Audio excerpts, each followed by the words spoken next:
All right, so we are joined all the way from Sarasota, Florida, by my friend, my high school and college classmate, and the classmate and sorority mate of our own, Miss Davis, Shawny Price, Robey. They're the CEO of First Step of Sarasota. I've got a room full here with me at Velma Jackson High School, and we're recording this for our friends at Rosa Scott, Madison Central, Germantown High School, Ridgeland High School, the Academic Options Center, and our YouTube channel. And we are in the Business Administration Career Cluster, which you have a big hand in. So before we get into all you do there at First Step in Florida, take us back, graduate of Madison Central High School, University of Southern Mississippi, in the very memorable class of 1998 there at Madison Central. So just take us from there and take us back your college experience, because you were a Division I athlete, and then getting your master's, and how you got down to South Florida.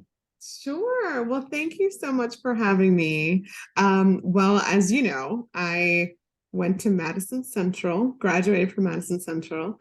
I played tennis there all 4 years. I won every state championship every year that I was there. My record was, I think, 79-1. So go Jags. But also, after high school, I ended up leaving, and I was recruited by a lot of universities throughout the country. And so I decided to take my talents to the University of Southern Mississippi. And at Southern Miss, I ended up majoring in business. I majored in business, and I also had a specialization in marketing. So I worked on that. When I was at Southern Miss, I was a full scholarship athlete. So that comes with some of its own things, and I'll talk about that momentarily. But I also was able to become a member of Delta Sigma Theta Sorority Incorporated when I was at Southern Miss. And I am now over 20 years in the sorority and active and financial still. So that is a lifetime commitment. I also was the first Black tennis player to play at Southern Miss. There had been no other Black scholarship tennis players before me. And that did open the door for other Black players to play after I was there, my sister being the second. After that, I did end up, because I'm a lifelong learner, I ended up going to Florida International University in Miami. And I got an MBA, which is the Master's of Business Administration. I also earned a specialization in international business when I was there, and joined the National Black MBA Association. And now I continue to go to school because apparently that's what I love to do.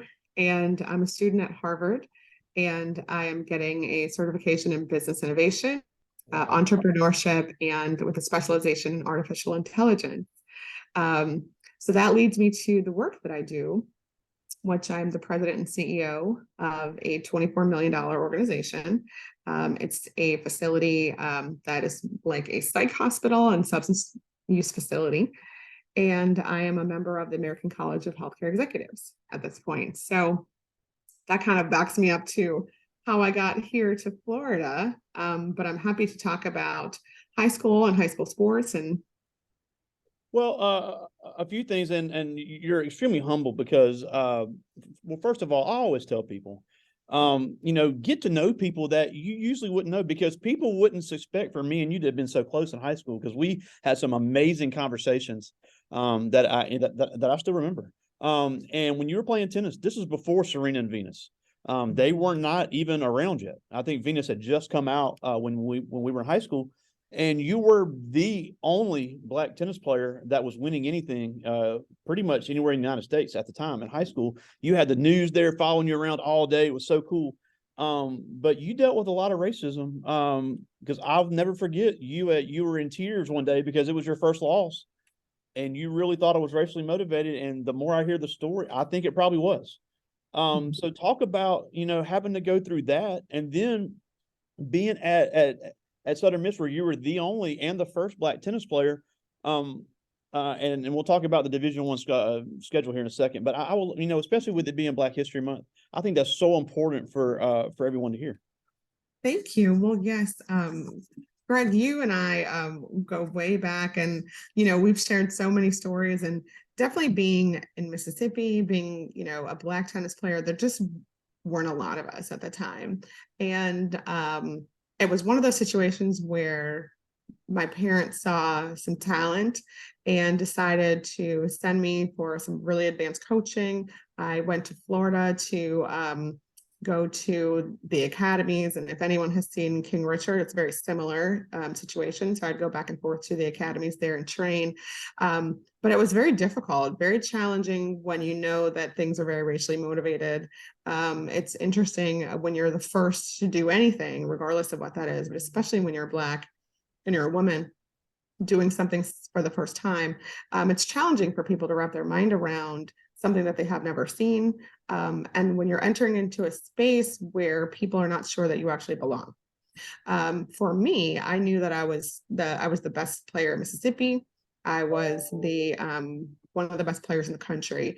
So there wasn't anything that was going to get in my way, but it definitely created a lot of barriers that I had to try to overcome so that I could succeed. And even, battling bias from other players, from refs, from, even schools that may not have been interested in me.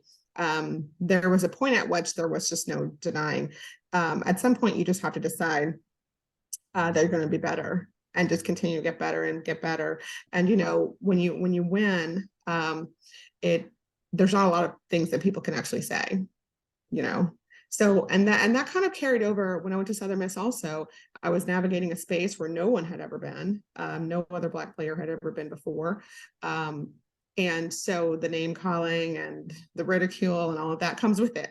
It's part of the territory. And it's hard when you are, as I entered into Southern Miss as a 17-year-old, to navigate that type of space and navigate that type of hatred or vitriol that comes towards you when you're playing. But it was definitely something that I felt like I needed to overcome. I earned my place there. I earned my place playing at Southern Miss and other schools. And so at some point, people got used to me being there, and I got used to. You never really get used to all the name calling and all of those things. But at the same time, they wanted wins, and I could produce that. And so it was really more for me. I earned a scholarship there. I was intending to graduate from there, and I did.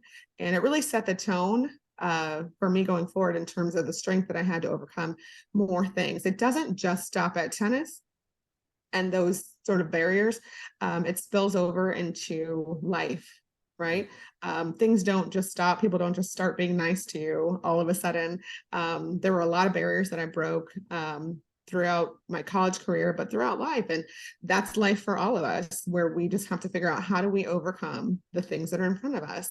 I have the mentality that, there might be people who are smarter than me, people who have a little more talent than me, people who have a little more edge than I do, but no one's going to outwork me. No one will outwork me. So anything that I want, I feel that I can actually absolutely have, because no one puts in more work than I will. Absolutely. Now, and obviously we have we have a few athletes here with us now, and obviously several are going to see this later. And you hear all these kids say, "I want to play D1. I want to play D1," which is a great thing to shoot for, whether you're a JUCO transfer coming out of high school.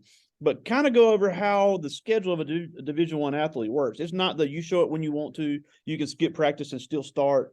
And then, you guys were in Conference USA, traveling all over the Southeastern United States in the middle of the week, and you still had to stay on top of your academics. So talk a little bit about how that schedule works, because I think a lot of these kids don't have any clue. Absolutely. It's very different than high school. So even in high school, I still practiced, let's say 2 to 4 hours after school every day, right? So I had a relatively normal high school experience. In the summers, I would train all the time, much like the athletes who are in high school now do. Going to college, it's a completely different landscape. That will really separate how hard you think you're working from how hard you actually need to work to maintain your scholarship. So not only do you need to maintain your scholarships, you have to maintain your grades.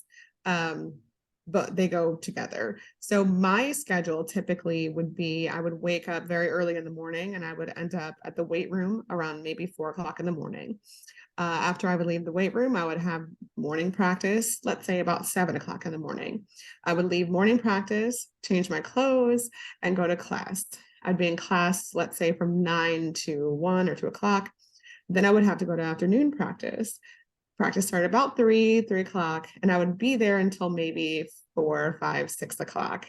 Then I would eat dinner, have to do my homework, study for tests, And then also during season, I'd be on the road. So I'd have to study, get things done in advance, make arrangements with professors. So there's a lot of moving parts. Fortunately, being an athlete, you do have a lot of support in the athletics department. So in the athletics department, you are going to have people who are helping you find teachers who are really accommodating towards your schedule, professors who are really understanding of the fact that you're on the road. That doesn't take away from you having to take care of your business and do what you need to do. But it does add an element of ease when it comes to getting through things if you have professors who understand. You won't always have that. But my day was packed. My weekends were traveling, and during season, it just was nonstop. And I stayed at Southern Miss for my first graduate degree, and I was able to get another full scholarship as a graduate assistant, which meant that I was coaching. So not only was I completing graduate level work, which is just another level, I was also still traveling with the team and coaching. So those early mornings, late nights, it's par for the course. When you're in college, we all want to have the college experience. So that's not to say that, there was not times that I didn't want to go out with my friends or go to parties and other things. And you just have to manage your priorities. It's not to say that those things can't be done, but if you come in at 2 in the morning, you also need to be in the weight room at 4 in the morning. I guess you just have 2 hours of sleep. So those are things, that are realities for when you're in college, but the level of work that it takes, lifting weights, running, working out, watching films, I would take it up times 10 from high school. Yeah, and then and I always say, after we leave Southern Miss, they got a new state-of-the-art tennis facility right there on 38th Street. At the edge of campus, and just seeing all this stuff that's come after we've gone, I'm like, where was that when we were there? So if anybody's interested in tennis, that they have Southern Miss does have a pretty new tennis facility for their tennis team. Now they're in the Sun Belt Conference, so that is something that if anybody's interested in that, really look into being a Golden Eagle. Now, let's talk about first step of Sarasota, where you are the CEO. So let's first of all tell us what First Step does and how you got involved with this. Sure. So I have been in the healthcare space for almost 20 years. So I've been in the primary care space, and I worked in neuroscience for quite a while. And then that moved me into the behavioral health space.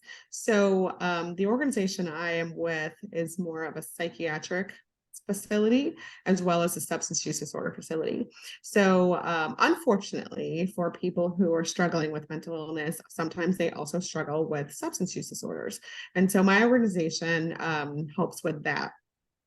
What happens is if someone is in crisis, they would come to my facility. So whether it's a substance use crisis or a psychiatric crisis, we are what's called the receiving facility for that. Then we make sure we manage the psychiatry piece, we manage the counseling piece, we manage the case management, all the things that wrap around that person to be able to help them move to their next step. Sometimes they live with us in our residential facilities. So it is a $24 million organization. So it's pretty large. And I oversee about 300 staff, and it is a 24/7 facility. So we never close, and we're always available. But what led me to here is that, again, I think going back to sports, being an athlete, there's a sense of competition that I have, a sense of wanting to win, to do things, and to be in control of things. And working on the back end of organizations, sometimes you end up being a cog in the wheel. So you end up doing things and providing services or doing things that someone has told you to do. For me, it was better for me to be on the front end, on the end that could make decisions that could impact people's lives.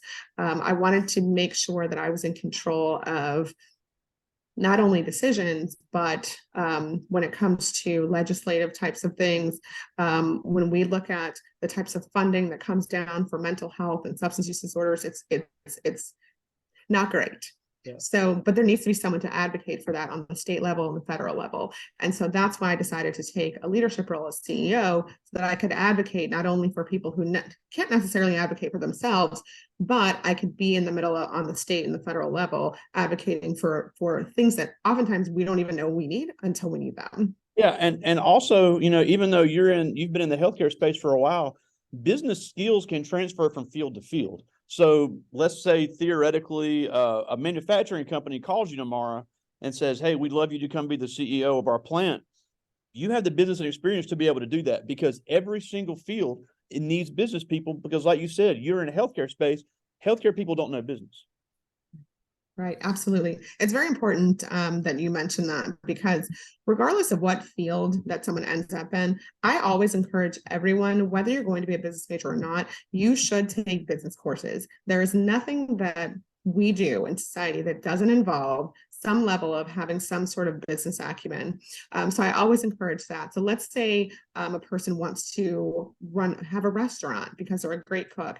Well, you need to know more than just being a wonderful cook. You need a lot more than that. You need to know how to manage your inventory. You need to know how to manage your staff. You need to understand benefits and what the costs of those things are. You also need to understand what it costs to keep the lights on. How many pies do you need to bake in order to keep your lights on and keep operating, and at what level of efficiency? It's very important to understand your profit and loss, understand what sort of cash you have on hand, how liquid you are. And that translates to everything that is done. There's a lot of now, if you go into, let's say, a JD program, if you're looking to be an attorney, you can combine that with an MBA also, because it's very, very important to have a sense of business acumen for whatever industry you're going to be in. So again, even if a person is not interested in becoming a business major, I do think it's very important for them to take business classes and have a general understanding about what it is that you're looking at. Yeah, especially if you want to be an entrepreneur, because what drives me insane, and I'm a huge fan, I'm all over the place music-wise. I'm a huge fan of Jasmine Sullivan. But her song where she talks about, "I'm going to move to Atlanta, open a business, and never be broke again." I'm like, it doesn't work like that.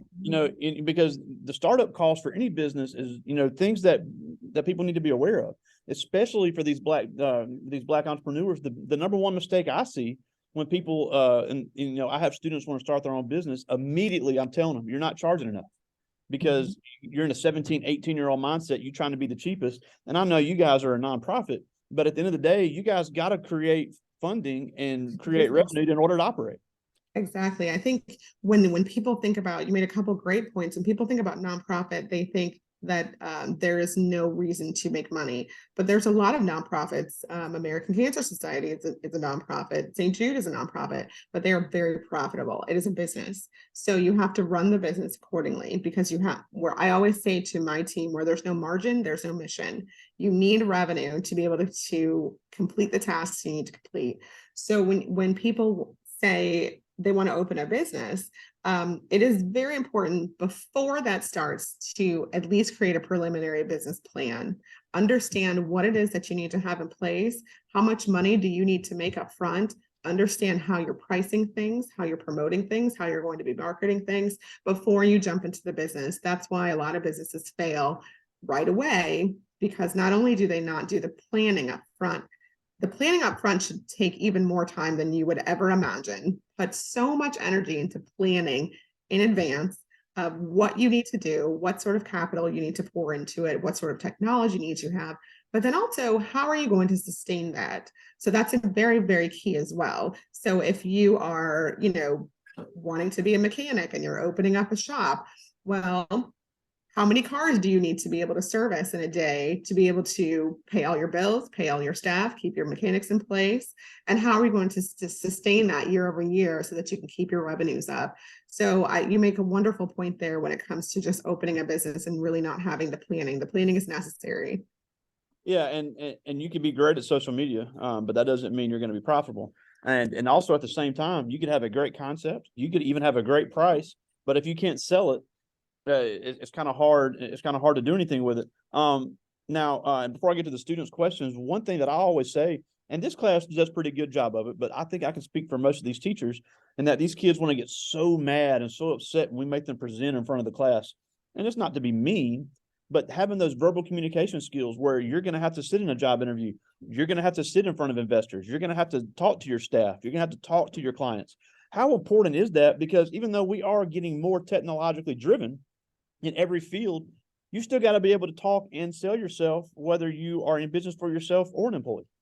Absolutely. So one of my first degrees is in marketing, and marketing is very important. It is how you are perceived. It is how you want the world to perceive you. It's what you want to project. So it's extremely important to work on your communication skills, to work on how things are written, how you're presenting things. My advice would be to never present things unless you've run it through several people first. They've had a chance to help you edit, help you practice, help you practice your pitch. If anyone has seen Shark Tank, for example, that show is a wonderful example of you only really have one opportunity to present yourself, present your product, and also do some market research, do a little market analysis, figure out what makes you different than someplace else.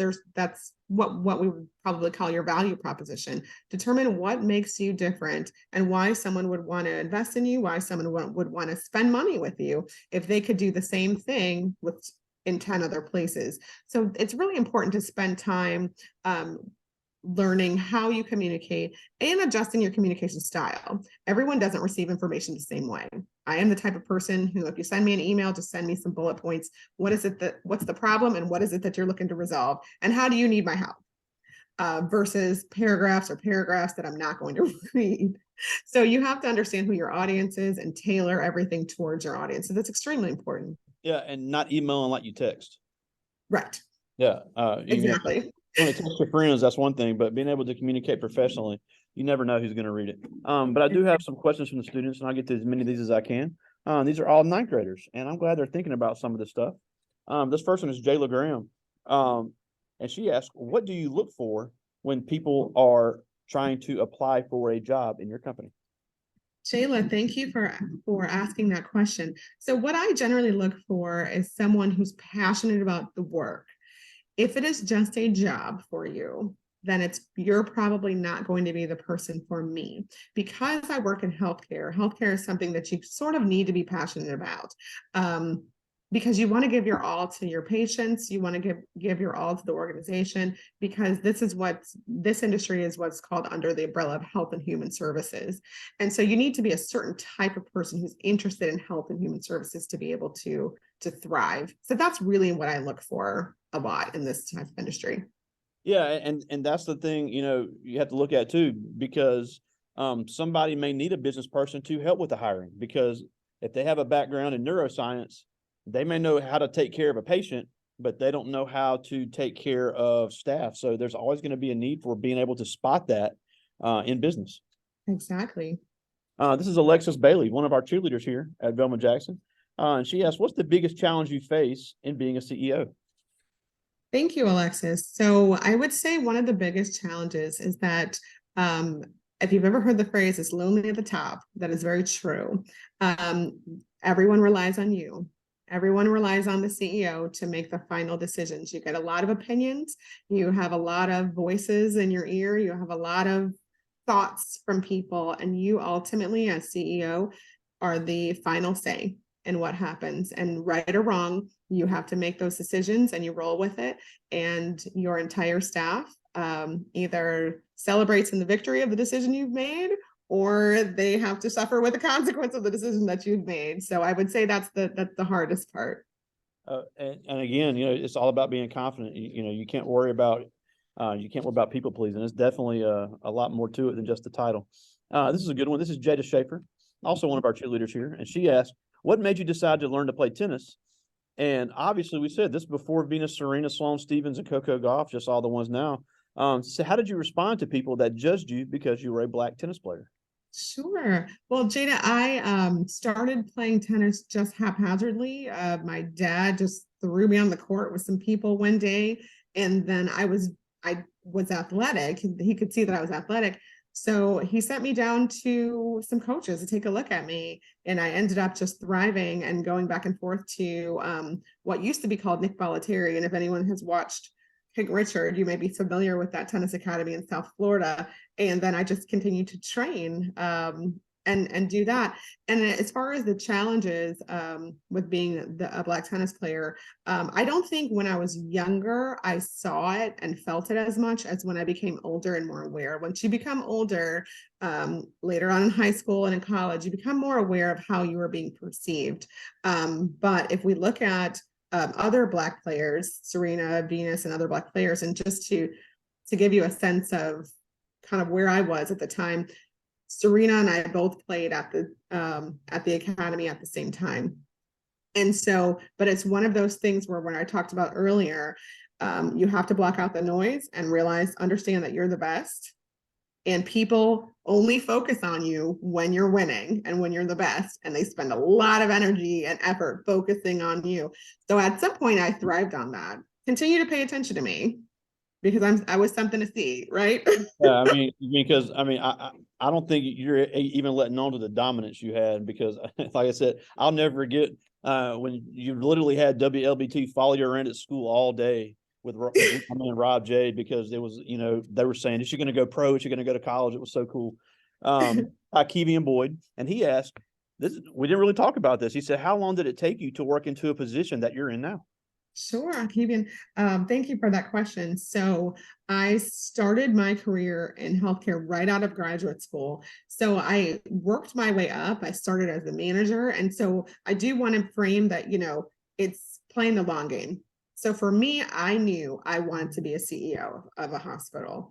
So I started as a manager in a healthcare organization. I worked my way up to a director. I went to another facility where I started in neuroscience. I worked my way up to a senior director, then a VP, then chief operating officer, then CEO. So it was a process. So I don't want anyone to think this is the type of thing that happens overnight. It's one of those things that you have to play the long game. And I have staff right now who used to work for me 10, 15 years ago, who said, Shawny, I remember when you said you were going to be a CEO and you were going to be running this place.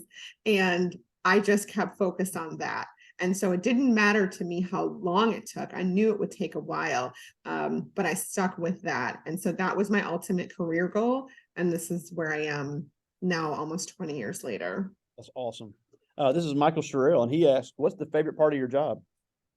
Michael, thank you. So I would say the most favorite part of my job is to be able to find ways to not only, well, there's two things: to please my staff, because when the staff is happy, everything is just better. So I do Christmas things and incentives for them, and food trucks and other things. When they're happy, things are just better. The second thing is the clients, the patients that we serve. When they are good, life is good, because at the end of the day, our clients have very severe illnesses that they are struggling to get through. And quite honestly, for a lot of our patients, it's life and death for them. So if we can help save someone just one more day, give them one more opportunity, that makes it all worth it. Yeah, and especially with, the way the society has gone now, to where kind of the stigma's gone off of it. People are more willing to admit they need help.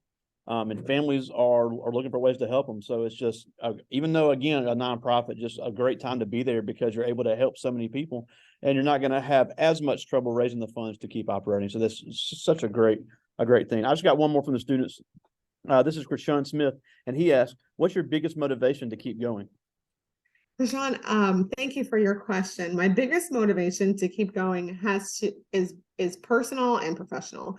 Personally, going back to the fact that I'm just a very competitive person, I wanted to be able to advance my career in a place where I could feel good about my accomplishments. I could feel good about the things that I've done and know that I'm doing good work. Professionally, what keeps me going is seeing the difference that we continue to make. I am looking to leave a legacy behind. And the work that I do and my team does, I'm looking for someone to look back and say, gosh, that group of people did really good work. They helped save a lot of lives, and we're better off because of them. And so that's what keeps me motivated. That's awesome. Well, we're almost out of time, and I thank you so much for joining us. But just a couple of things before we go. One, with this being the end of Black History Month and moving into Women's History Month next month, even now, you don't see a lot of female CEOs. You don't see a lot of black CEOs, and you definitely don't see a lot of black female CEOs. So, what can you tell these females and these minority students, or any of these students, that, if they want to be a CEO, what's it going to take to get there, and why does business need them to shoot for that? Listen, business needs you. There is such a small space for us at the moment. But if you guys decide you are going to break through that, diversity allows us to have more thoughts, right? It allows us to see people through different lenses. It allows us to have a lot of different thoughts and opinions where we necessarily don't have. And especially as a woman, women bring a different sense of how we can run business, because we run a lot of things, right? A lot of women run their families, they are managing children, they're managing a lot of other things. Not that men don't do the same things, but it provides just a different perspective. But I will say that this space, especially in the space of executive leadership, it needs you. It needs a lot of diversity. It's not enough to have one or two voices in the room. There needs to be a lot of diversity in thought. But also, as you start knocking down barriers, as you start entering into these fields, we'll normalize who's in these spaces. Normalizing who is in these spaces. You guys are going to be the ones to do that. All of you guys are going to be the ones to be able to normalize that. And, for someone who doesn't look like me, they may have one or two barriers that they may have to jump through to get to a CEO position. I may have 10, and you may have, and your students may have 15, but they have to be willing to jump over those 15 barriers to get there, because it's worth it. Yeah, and I always say, I don't care who you are, me, you, anybody, the world doesn't owe you anything, but the demand is high, but the rewards are amazing. Absolutely. Now, before we go, I just, I had to say, I'm so thankful I was able to go to a school like Madison Central, where we were able to become friends. And I always say, step outside your comfort zone, get to know somebody maybe that you really is not like you. And I'm so thankful for that. And I think it's something that everybody can learn from, because me and you are not the type of people that people would see as close, but we really are, and we still are to this day. And I'm so thankful for that. And even if somebody is in a school where it's predominantly black, predominantly white, that's not just talking about that. Get to know somebody different than you, because the amazing relationship you can have with somebody is something that can stay with you forever. Greg, you're absolutely right. We became very good friends very quickly at Madison Central, and I am so grateful for you and my experience at Madison Central. It's very important to step outside of your comfort zone, meet different types of people from different walks of life, gain new perspective. Because listen, we probably met when we were 14 years old, and here we are now, still great friends. And so I'm just grateful for you and my experience at Madison Central.